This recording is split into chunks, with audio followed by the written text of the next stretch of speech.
अस्सलाम वालेकुम। क्या हाल चाल है? ठीक है सब?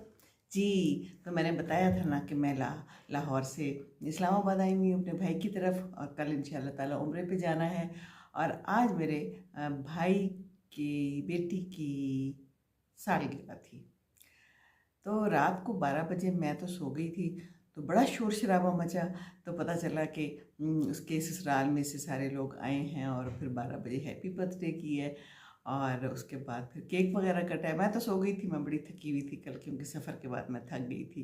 और अब तो हम थक ही जाते हैं इस उम्र में, ज़्यादा देर बैठा नहीं जाता, और सफ़र भी करके ज़रा मुश्किल हो जाती है।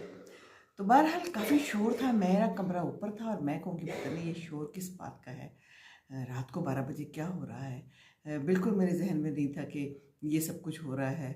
भूल गया था बर्थडे भी मुझे।